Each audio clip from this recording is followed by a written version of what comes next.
Olá, queridos.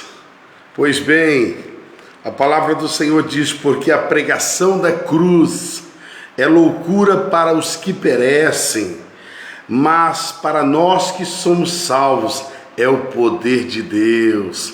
Louvado seja Deus. Um bom dia, que a boa presença do Senhor possa ser sobre a sua vida agora mesmo, em o nome de Jesus. Muito bem, estamos aí hoje chamando você para nós inaugurarmos mais uma jornada. E essa jornada agora é sobre a carta de 1 Coríntios. E nós vamos estudar essa carta para termos um pouquinho mais de conhecimento, estudarmos essa carta para conhecermos um pouquinho mais dos propósitos de Deus. Beleza? Vamos fazer uma oração e já vamos à palavra de Deus. Enquanto isso, peço para você compartilhar aí, para que outras pessoas do seu Facebook, amigos seus, possam ser abençoados. Bora lá, vamos fazer uma oração. Senhor, quero lhe agradecer por esta manhã, lhe agradecer pelos meus amigos e irmãos em Cristo, que o Senhor nos conduza, Senhor, sempre em bênção, vitória, em o nome de Jesus. Senhor, abençoa a vida de cada um desses meus amigos, que a boa presença do Senhor, o bom amor do Senhor seja sobre eles. Todos os dias, Senhor, eu tenho ouvido a respeito de testemunhos de pessoas que têm sido curadas do Covid, curada de outras enfermidades, de circulação, de câncer. Ó Deus, e hoje eu quero mais uma vez profetizar um milagre sobre a vida daqueles que creem, daqueles que são alimentados pela palavra. Conhecereis a verdade e ela própria vos libertará. Ó Deus, eu profetizo cura, profetizo prosperidade. Aqueles que creem, aqueles que confiam na palavra da verdade que pregamos, eu profetizo que haverá prosperidade nessa terra aí, haverá prosperidade nessa vida aí, em nome de Jesus.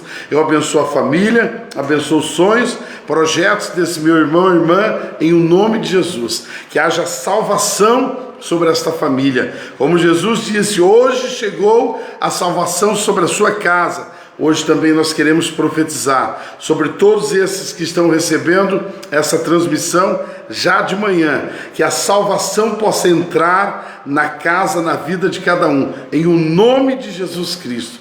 Nós declaramos a bênção, declaramos o milagre e queremos te pedir, dá-nos sabedoria, nos permita, ó Deus, entender a sua palavra para praticarmos e amadurecermos nela cada dia mais. É no nome de Jesus que oramos, para a glória do teu nome. Amém. Queridos, muito bom poder estar com vocês aqui. A todos que estão conosco aí já de manhã, quero que você pegue a sua Bíblia, se puder, e abra ela lá na carta de 1 Coríntios. Nós vamos iniciar hoje, já temos encerrado o livro de Romanos, e vamos agora estudar um pouquinho a carta de 1 Coríntios, tá bom? Capítulo de número 1, versículo 1 diz: Paulo, chamado para ser apóstolo de Jesus Cristo, pela vontade de Deus, e Sóstenes, nosso irmão, aquele que ajudou ele a escrever a carta de 1 Coríntios. Deixa eu dizer para você, todos os teólogos têm afirmado, pela escrita, ter uma identidade muito própria, de que o próprio Paulo foi a quem escreveu a carta que nós vamos estudar a partir de hoje, a carta de 1 Coríntios.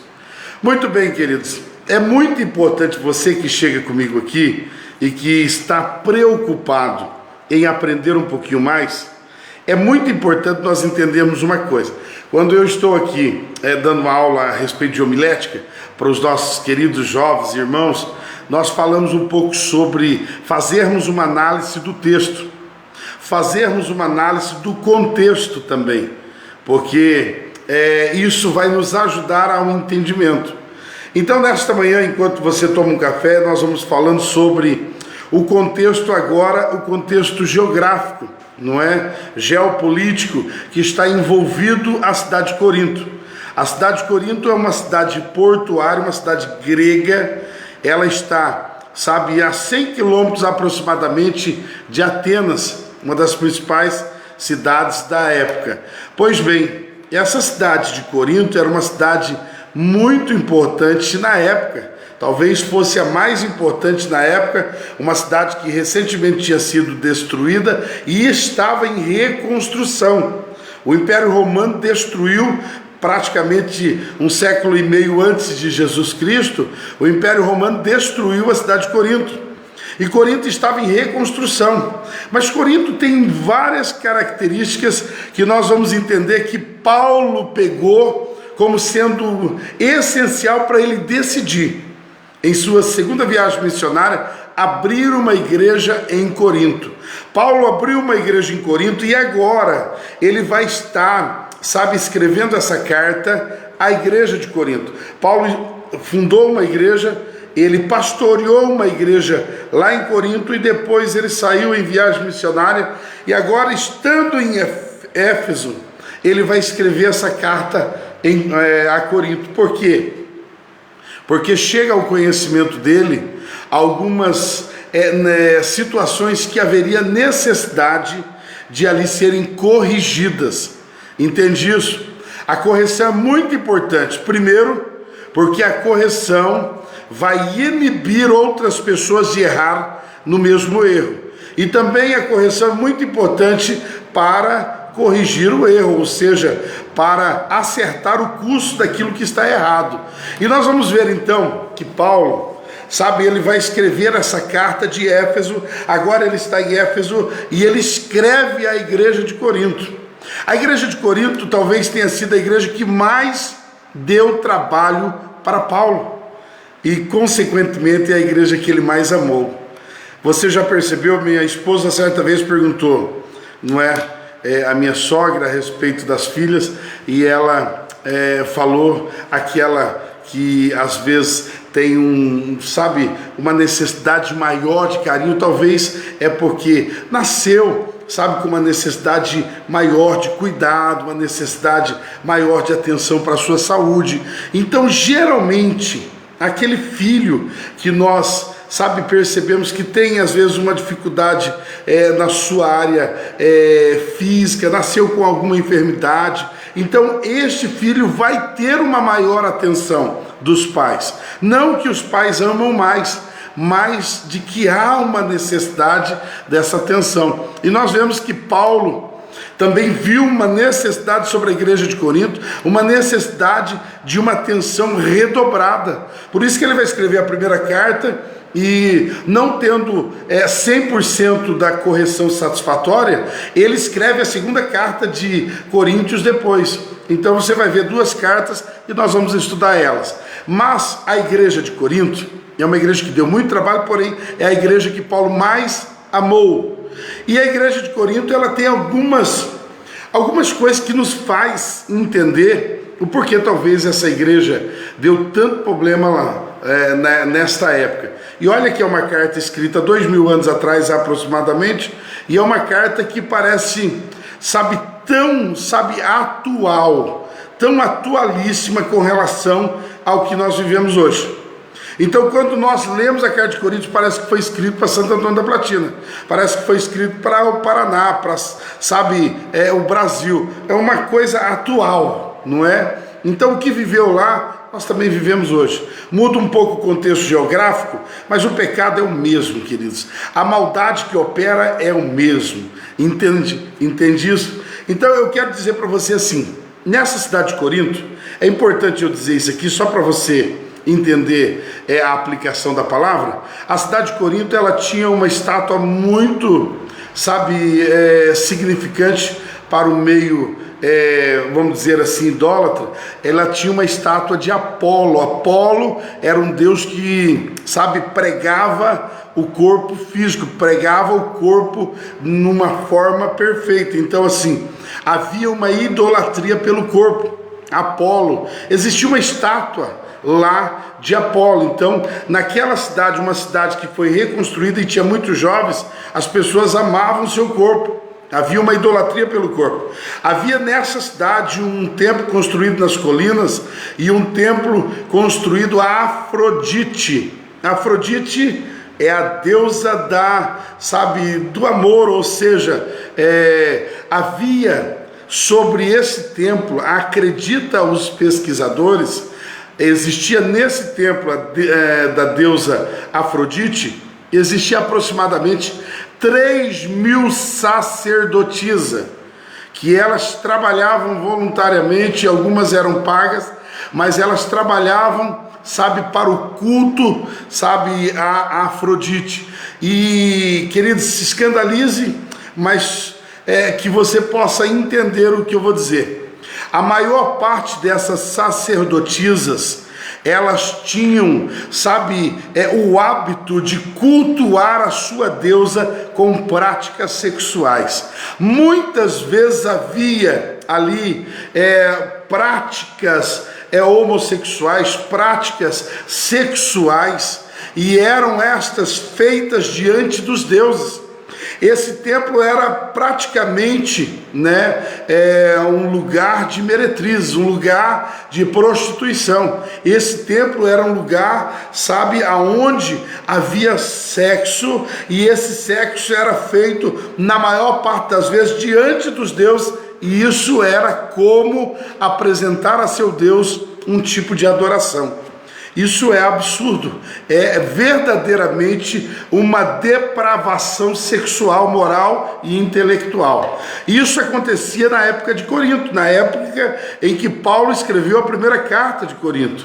E todas essas sacerdotisas, à noite, na virada da noite, elas desciam daquela colina, daquele templo onde elas se prostituíam perante a deusa Afrodite, e elas desciam, porque Corinto era uma cidade portuária e uma das mais importantes da época, e essas sacerdotisas elas desciam, essas servas elas desciam e elas iam se prostituir no cais, e ali elas se prostituíam. Então, como era uma cidade portuária e vinha pessoas de todos os lados, olha como que o diabo é sagaz. Então, como era uma cidade portuária e ali enviava pessoas para todos os lugares, ali Satanás plantou esta igreja Afrodite, aonde toda a prostituição lascívia sexual que acontecia ali era espalhada por todos os países e lugares de onde saía jovens e pessoas de Corinto. Então era simplesmente uma aberração. Nós vamos ver que existia o problema sexual, existia o problema, moral, existia a questão de uma intelectualidade. Por isso que você vai ver que eu comecei o texto dizendo para você o que está em 1 Coríntios, capítulo 1, versículo 18. Porque a pregação da cruz é loucura para os que perecem, mas para nós que somos salvos é o poder de Deus. Porque está escrito: eu destruirei a sabedoria dos sábios e reduzirei a nada o entendimento do prudente.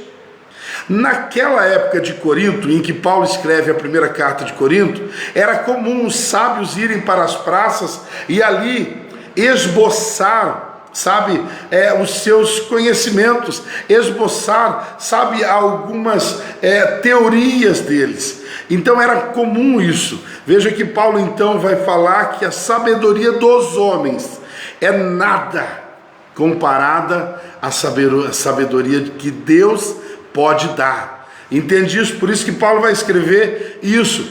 Por isso que é importante conhecermos a geografia, a geopolítica de um contexto, para nós entendermos o porquê aquilo foi escrito. Entende isso? Então nós vamos também observar que essa intelectualidade matava muitas das pessoas, porque essa intelectualidade faziam as pessoas serem céticas, ou seja, serem incrédulas. E havia, além de tudo isso, havia na cidade de Corinto, havia uma idolatria tamanha. Havia uma idolatria horrível, horrível. Deuses, eles criam em muitas coisas. Se não é crer só no corpo, agora já creem em um monte de deuses. Agora também tem a questão da promiscuidade sexual naquela cidade. Então Corinto, ela é uma cidade que precisava naturalmente, da graça de Deus. Aí eu trago já uma primeira aplicação para você. Analise uma coisa comigo. A igreja precisa ser inserida em meio, sabe, à anarquia. A igreja precisa estar aonde existe o lixo, porque a igreja é o sal da terra. A igreja é a luz do mundo, a igreja é o diferencial da terra, é a igreja que traz o equilíbrio à nação, é a igreja. Então, é interessante você analisar que no contexto de uma cidade com tantas histórias, sabe, aonde traçava ali uma linha no histórico de Corinto que nenhum missionário queria parar por ali, porque analisa bem, uma cidade que era, sabe, onde havia uma idolatria grande, um paganismo enorme, uma promiscuidade absurda, onde existia uma prostituição que era algo assim absurdo, onde era uma cultura de uma cidade que estava em reconstrução. Veja que é nesse lugar que muitos poderiam dizer, eu não quero ir para esse lugar. É nesse lugar que Paulo planta uma igreja. O que eu quero dizer para você? Irmãos, nós vivemos num país crítico, a política está em caos, nós vemos um caos instalado, sabe, na cabeça das pessoas, elas já não creem mais nada, as pessoas estão cada vez mais incrédulas, sabe, não confiando mais em ninguém, sabe, existe um bombardear sobre a família, muitas pessoas já estão achando que o errado é certo, já estão assumindo para si alguma coisa que é errado como certo. Nós estamos vivendo uma loucura na questão de igreja. Hoje, o que se fala hoje é a questão de fechar a igreja. Veja que as leis e agora alguma mudança do Supremo Tribunal é só com relação a fechar igrejas. Veja que o que Satanás quer é fechar igrejas. O grande propósito dele é destruir a igreja. Mas não vai conseguir, não vai, porque as portas do inferno não prevalecerão contra a igreja do Senhor. Amém? Aliás, querido, deixa eu falar uma coisa. Você já compartilhou? Porque olha, antes de ontem eu observei lá, muito pouca gente compartilhou. Compartilha para outras pessoas serem abençoadas. Chama no teu WhatsApp alguém para conhecer, sabe, a instrução que nós estamos passando a respeito da igreja de Corinto, a respeito da carta de Coríntios. Então, queridos, veja que a igreja, ela foi inserida em Corinto para mudar a situação daquela cidade. Você talvez está numa situação complicada, trabalhando no lugar onde há pessoas tão incrédulas. Você vai transformar a vida dessas pessoas pelo poder do nome de Jesus. Às vezes a tua família, você é o único que é salvo. Você foi levantado para ser um Paulo sobre a igreja de Corinto. Você foi levantado para ser um missionário sobre a tua família. Não duvide, Deus quer salvar toda a sua família e vai salvar em o nome de Jesus. Ei, às vezes você vê uma situação tão caótica que nós vivemos hoje em dia, sabe, esse negócio de pandemia e tanta coisa nos dificultando a vida. Você foi chamado para proclamar salvação, para proclamar libertação, para proclamar cura. Ontem mesmo eu recebi à noite um testemunho de uma irmã dizendo a respeito de muitas pessoas que têm sido abençoadas pelas nossas orações aqui, a respeito de cura, a respeito de alguns outros, pedindo para somar o nome deles aqui, porque eles também precisam de cura. Irmãos, é hora de nós transformarmos a nossa, sabe, situação. Às vezes à nossa volta existe muitas situações que estão ruins, mas você conhece a solução para tudo isso. A solução é Jesus. Amém? Olha para você ver quanta coisa boa. Eu quero deixar aqui para você 3 conselhos rapidinhos. O primeiro conselho está na primeira carta de Coríntios, capítulo de número 1, versículo 2. A igreja de Deus que está em Corinto, para os que são santificados em Jesus Cristo, chamados para serem santos, como todos os que em todo lugar invocam o nome de Jesus Cristo, nosso Senhor, tanto deles como nosso. Deixa eu dizer, a primeira coisa que eu quero que você grave mesmo, é o entendimento de que o Senhor tem um chamado para que nós venhamos ser santos. Veja que eu falei do contexto de Corinto, uma cidade que estava, afundada em promiscuidade, pecado, lascívia, estava afundado, em uma cultura pagã, pois Deus vai levantar a igreja ali para pregar santidade. Pastor, como que é esse negócio de que eu fui chamado para ser santo? Você, se aceitar o sacrifício de Jesus na cruz, você, a partir do momento em que aceita Jesus, você se torna santo. Ah, pastor, mas santo como que é? Não é só depois que morre que se torna santo? Não. Você é santo em Cristo Jesus. Fomos justificados nele. Hoje você é santo, Deus te vê como santo. Pastor, mas os nossos pecados estão sendo perdoados. À medida que nós pecamos, nós nos arrependemos e o Senhor perdoa. Mas nós em Cristo, na cruz do Calvário, fomos colocados a figura de santos em Cristo. Amém? Então, o primeiro chamado que nós temos é o chamado para ser santo. Pode escrever aí no comentário. Primeira coisa que eu quero que você grave. Em meio a toda a situação de Corinto, Deus levanta Paulo para chamar aquela cidade para ser santo. Ser santo. Então, a primeira questão que eu quero deixar com você aqui agora é que somos chamados para ser santos. Escreve aí, chamados para ser santos. Amém? Agora, olha que interessante. No capítulo 1 e versículo 2 que eu li, diz assim, olha que coisa extraordinária, analisa comigo. O versículo diz assim, a igreja de Deus que está em Corinto. Você há de convir comigo que a igreja tem um endereço, não tem? A nossa está aqui na rua José Palma Renó, na avenida José Palma Renó, está aqui, em Santo Antônio da Platina. Então, a igreja tem um endereço físico, mas olha o endereço espiritual. Olha o endereço espiritual, analisa comigo. A igreja de Deus que está em Corinto, endereço físico, para os que são santificados em Cristo Jesus. O nosso endereço espiritual se chama Jesus Cristo.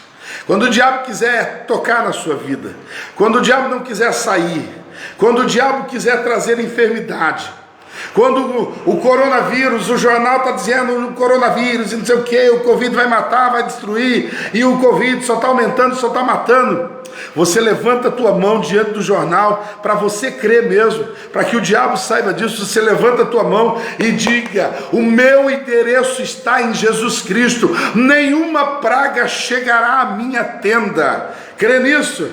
O nosso endereço físico tem um endereço, a igreja, mas o endereço espiritual é o endereço chamado Jesus Cristo de Nazaré. Amém?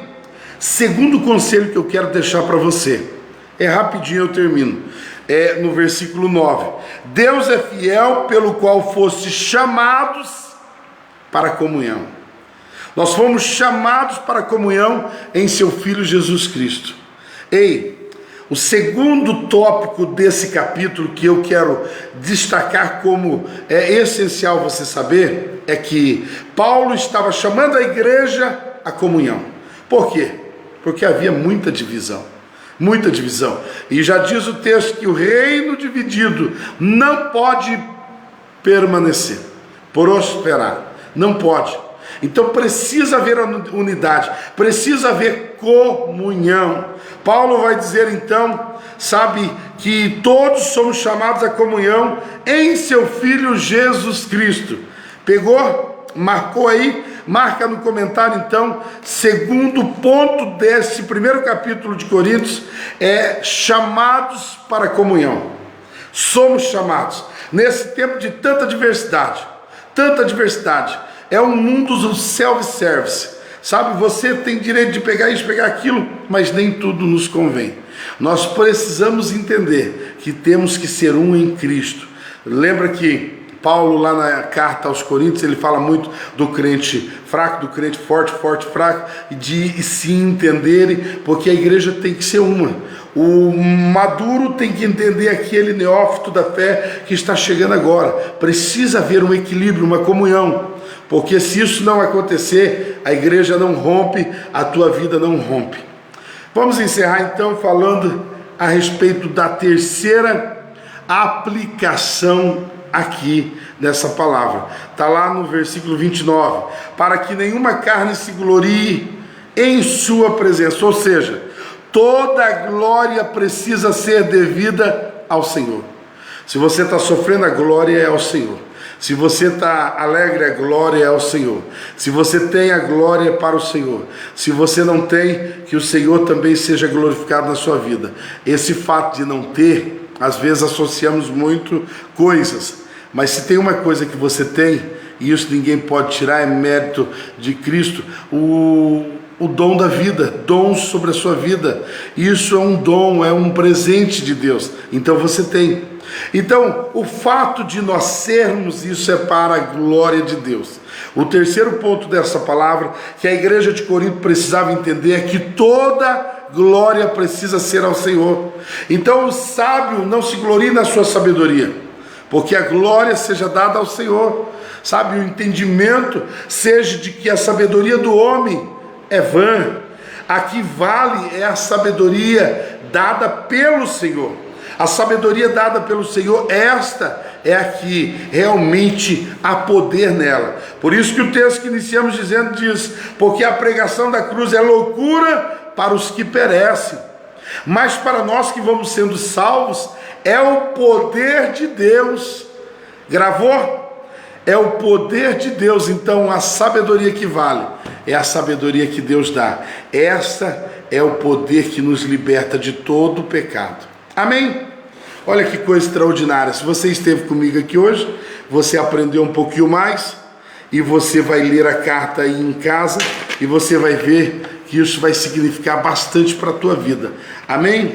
Nós vamos orar encerrando, o tempo passa tão rapidinho, e nós vamos pedir a graça de Deus agora sobre a sua vida. Beleza? O último tópico, comenta aí no comentário, é glorificar a Deus. Tá bom? Quero encerrar com você agora orando pela tua vida, e quero pedir, se você puder, compartilha no seu Facebook. Beleza? Vamos orar? Coloca na tua mente, coloca no teu coração. O salmista diz assim: confia no Senhor e Ele satisfará o desejo do vosso coração. Se você confiar no Senhor, crer no Senhor, você vai depositar todas as suas necessidades. Você vai depositar diante do Senhor, e Deus vai fazer um milagre na sua vida. Crê nisso? Vamos orar então. Papai querido, estamos aqui terminando mais uma transmissão. Já oramos no início, já comentamos a palavra, e agora queremos fechar com chave de ouro, declarando que todo aquele que está conosco aqui precisa de um milagre, precisa de uma cura. Eu libero a chave da vitória sobre a vida desses amados irmãos. Que sobre esta casa entre o milagre do Senhor hoje. Que sobre esta vida alcance a graça e misericórdia do Senhor hoje, agora, em o nome de Jesus. Que hoje seja estabelecida sobre esta vida o favor, a bênção, a salvação do Senhor, em o nome de Jesus. Eu declaro bênção, cura, eu declaro a paz, a prosperidade. Eu declaro, Senhor Deus, sobre cada uma dessas vidas, que o perfeito Espírito Santo complete a obra sobre a vida de todos, e que possamos, ó Deus, crescermos, amadurecermos para a glória do Teu nome. Sendo assim, pedimos um dia e ainda um decorrer de semana abençoado, em o nome de Jesus. Se Deus é por nós, quem será contra nós? Amém? Você pode dizer: posso todas as coisas naquele que me fortalece. Posso todas as coisas naquele que me fortalece. Ei, que você possa crer nisso hoje, e ainda que algumas coisas possam dizer: ah, não vai dar certo, você não vai conseguir, não vai receber. Irmão, pelo amor de Deus, creia. Nós somos alimentados pelo Senhor. Nele podemos todas as coisas. Fica com Deus, compartilha aí e recebe. Se você não conseguiu assistir tudo, depois você assiste. Nós temos aqui, depois postamos no Facebook, no YouTube também. Um ótimo dia.